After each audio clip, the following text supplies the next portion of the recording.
अस्सलाम वालेकुम जी, आप देख रहे हैं यूट्यूब चैनल और मैं हूं राना अली जुहेब। नाज़रीन, जैसा कि आप सब लोग जानते हैं कि पाकिस्तान में इस वक्त क्या सूरत हाल चल रही है। पीटीआई की फाइनल कॉल को लेकर इमरान खान की कॉल पर जो काफिले हैं वो इस्लामाबाद के डी चौक की जानब रवादवा हैं। और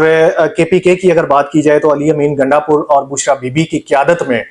तमाम जो लोग हैं वो केपीके से इस्लामाबाद में दाखिल हो चुके हैं। और अभी तक की जो इतलात है, जब मैं ये वीडियो रिकॉर्ड कर रहा हूँ और आप जब इसको सुनेंगे तो उसके मुताबिक ये जो काफिले हैं ये बेसिकली डी चौक की हदूद में तकरीबन दाखिल हो चुके हैं। ऑलमोस्ट 6 से 7 किलोमीटर का एक जो वाया है वो बताया जा रहा है कि वहां से दूर हैं। इसी दौरान बैरिस्टर सैफ और बैरिस्टर गोहर की अडयाला जेल में इमरान खान से मुलाकात होती है। और उस मुलाकात में ये समझा यह जाता है कि शायद जो गवर्नमेंट की तरफ से इंतजामात किए गए हैं, कशीदगी ना बढ़े पीटीआई के जो कारकुनान हैं उनके दरमियान और स्टेट के दरमियान, तो शायद ये समझा ये जा रहा था, मीडिया पर जो खबरें आ रही थी उसके मुताबिक कि शायद इमरान खान साहब को से समझने की या उनको बताने की ये कोशिश की जा रही है कि आया कि हमें ये एहतजाज है इसको जारी रखना चाहिए या यहीं पे ख़त्म कर देना चाहिए। लेकिन जैसे ही ये जो तकरीबन 1.5 घंटा मुलाकात रही, उस मुलाकात के बाद बैरिस्टर सैफ और बैरिस्टर गोहर जब बाहर आए तो उन्होंने ये कहा कि इमरान खान साहब की तरफ से ये कहा गया है कि ये जो एहतजाज की कॉल है ये फाइनल है, या किसी सूरत भी हम इससे पीछे नहीं हटेंगे, इस एहतजाज को हम हर सूरत कामयाब बना के रहेंगे। दूसरी जानब जब उनसे सवाल ये कहा किया गया कि आपके जो मुज़ाकरात हैं स्टेट के साथ, गवर्नमेंट के साथ, वो कहाँ तक पहुंचे हैं, तो उसका जवाब उन्होंने यूं दिया कि पाकिस्तान तहरीक इंसाफ ने जो मुज़ाकराती टीम है उन्होंने हुकूमत की जानब से जो मुज़ाकरात के लिए लोग नामजद किए गए थे उनके सामने जो अपने मुतालबात रखे हैं उनमें जो चीदा मुतालबात हैं वो ये हैं कि नंबर 1 इमरान खान को रिहा किया जाए, नंबर 2 इमरान खान के साथ जितने भी पीटीआई के कारकुनान हैं उनको रिहा किया जाए और इमरान खान पर जितने भी मुकदमात बने हैं उनको ख़त्म किया जाए। उसके बाद हम ये सोच सकते हैं कि हमें ये एहतजाज को जारी रखना है या ख़त्म करना है। लेकिन दूसरी जानब हुकूमत की जानब से भी उनको ऑफर्स जो हैं वो करवा दी गई हैं। उन हुकूमती अरकान की जानब से जो ऑफर करवाई गई हैं उसके मुताबिक उनका ये मुतालबा, जो पहला मुतालबा है वो ये सामने आया है कि आप ऐसा कीजिए कि आप अपनी ये जो एहतजाज है इसको डी चौक से हटा के किसी दूसरी जगह शिफ्ट कर दीजिए। हम अगर आप इस एहतजाज को दूसरी जगह शिफ्ट करते हैं तो हम आपको मुकम्मल तौर पर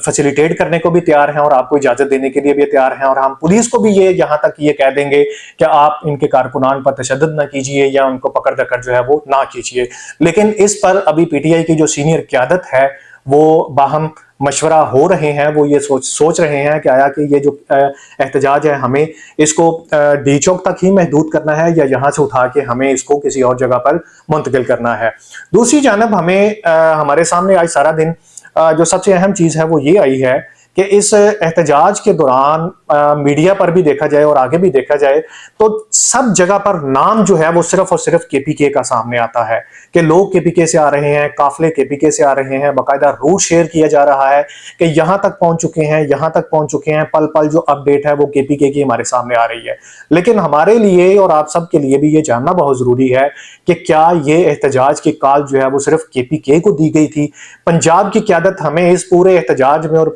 इस पूरे मार्च में कहीं पे नजर नहीं आ रही है। बाकी सूबों से, बलोचिस्तान की अगर बात की जाए, सिंध की अगर बात की जाए, तो कहीं पर भी हमें लोग जो हैं वो इस एहतजाज में, इस काफिले में शामिल होते दिखाई नहीं देते हैं। सबसे अहम बात जो मैं यहाँ पे करने जा रहा हूं कि हमारे पंजाबी में एक एग्जाम्पल दी जाती है कि लावा तीनों ते सुनावा नौ। हुआ ये कि आज काफिला जब इस्लामाबाद की हदूद में दाखिल हुआ तो बुशरा बीबी की जानिब से कंटेनर के ऊपर चढ़कर एक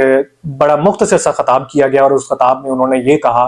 कि मैं अपनी आखिरी सांस तक इमरान खान के साथ खड़ी हूँ और मैं जो जहाँ पे जा रही हैं मैं इमरान खान को लेके वापस आऊंगी। और इसके साथ जो बड़ी इंपॉर्टेंट उस खिताब में एक बात थी वो ये थी कि उन्होंने जो केपीके में जो उनके इस एहतजाज में शामिल लोग थे उनको मुखातब किया, उनको एक तरह से चार्ज करने की कोशिश की। और मुखातब करने के दौरान उन्होंने ये कहा कि आप पठान लोग हैं और जो पठान है वो बड़ी वफादार कौम होती है, वो आखिरी सांस तक जो है वो साथ निभाती है। अब यहाँ पे ये 2 पॉइंट जो हैं वो बड़े अहम है और जानने की ये जरूरत है कि बुशरा बीबी ने ये बेसिकली कहा किसको है। तो जो हम समझे हैं, जो इस पूरी वीडियो को जब हमने एनालाइज किया, तो एनालाइज करने के बाद हम इस नतीजे पर पहुंचे हैं कि जो एग्जाम्पल मैंने अभी आपको पंजाबी में दी थी, ये बेसिकली वही मिसाल है जो बुशरा बीबी ने फिट की है अली अमीन गंडापुर के ऊपर। नाम उन्होंने पठानों का लिया, नाम उन्होंने मुखातब उन्होंने अपने वर्कर्स को किया, लेकिन कहीं ना कहीं पे वो बैक एंड पे सुनाना जो है वो अली अमीन गंडापुर को चाह रही थी कि आप जो पिछले उनके ट्रैक रिकॉर्ड को देखते हुए कि जब जब लाहौर का जलसा हुआ आप पहुंचे नहीं है, उसके बाद जो तकरीबन अक्टूबर में जो कॉल दी गई थी उस कॉल में भी आप लोग शामिल नहीं रहे हैं, और जहां पे बाद में सोशल मीडिया पर आपने भी देखा और हम सब ने देखा, बल्कि पूरे पाकिस्तान ने देखा कि असेंबली में खड़े होकर उन्होंने कहा मैं पता नहीं शायद को 25-30 अजला जो है उनको क्रॉस करके पहुंचा हूं। तो उनके गायब होने की एक रिकॉर्ड है, एक हिस्ट्री है, जिसको सामने रखते हुए बुशरा बीबी ने आज उनको इस्लामाबाद पहुंचने से पहले ही ये सुना भी दिया कि ऐसा ना हो कि मैं वहां पे खड़ी रहूं और आप पीछे से तितर बितर हो जाएं। दूसरी बात उन्होंने ये एक पॉइंट आउट किया जो सोशल मीडिया पे उनके बयान के बाद आप यूं समझ लीजिए कि लोग जो हैं वो उनके इस बयान के बाद नाराज भी नजर आए, और यहां तक भी कहा गया कि एक पीर खाना और एक सियासत,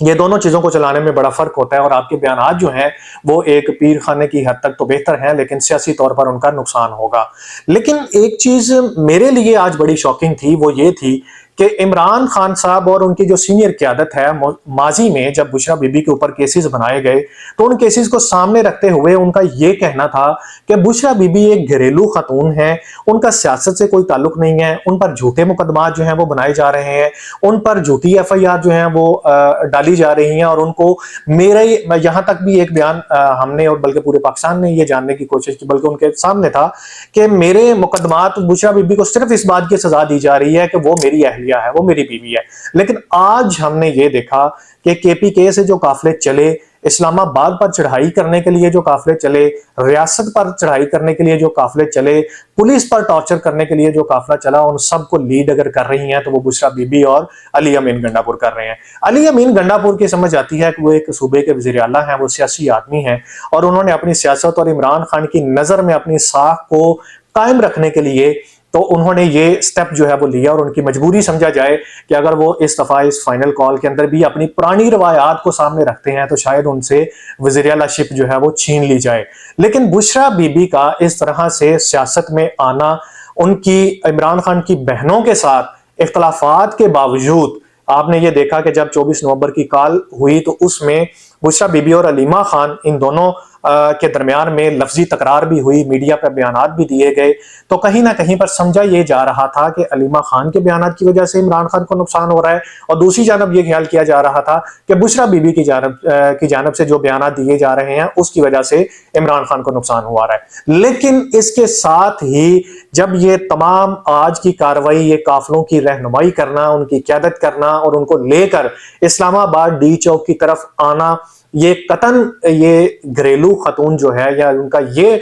मौकफ जो इमरान खान साहब का और उनकी क़यादत का था कि उनका सियासत से कोई ताल्लुक नहीं है, आज वो दफन हो चुका है। अब इस सूरत में अगर बुशरा बीबी के ऊपर कोई मुकदमात बनते हैं, उन पर FIR, जैसा कि टेक्सला में भी FIR एक हो चुकी है, दूसरी एक और मुल्क के किसी दूसरे हिस्से में भी हो चुकी है, तो इस सूरत में अब ये बयानियां उनके लिए बनाना और उस पर कायम रहना जरा मुश्किल ही नहीं नामुमकिन सा हो जाएगा कि बुशरा बीबी का सियासत से कोई ताल्लुक नहीं है। इसके साथ जो तीसरी बड़ी अहम खबर है वो ये है कि पाकिस्तान की जो जनरल अवाम है, जो आम लोग हैं, उन्होंने क्या सफर किया। उन्होंने ये सफर किया कि आज आप मार्केट्स में जाके देखें, कंटेनर्स, ये पाकिस्तान जो है वो बदकिस्मती से पाकिस्तान नहीं बल्कि कंटेनरस्तान, अगर इसको एक नया नाम दे दिया जाए तो मेरा ख्याल है कि ये गलत नहीं होगा। पाकिस्तान इस वक्त कंटेनरस्तान बन चुका है, जगह जगह पर कंटेनर्स लगाकर जो रास्ते बंद किए गए हैं उसमें आम लोग, जो मेरे और आप जैसे लोग हैं, वो घरों तक महसूर होकर रह गए हैं। वो अपने ऑफिस तक, अपने दफ्तरों तक जाने के लिए उनको मुश्किलात का सामना है। उसके बाद जो एम्बुलेंसेज हैं वो अपने हॉस्पिटल में मुकर्ररा वक्त तक नहीं पहुंच पाई हैं, जिसकी वजह से लोग जो हैं वो एम्बुलेंसेस के अंदर ही मर रहे हैं। सबसे ज्यादा जो मसला इस टाइम पे आ रहा है वो ये है कि जिन लोगों को पकड़ रहे हैं उनको कौन सी जेलों में रखा जाए। तो इस वक्त जो इस्लामाबाद में CIA का सेंटर है, मतलब CIA का जो सेंटर है जहां पे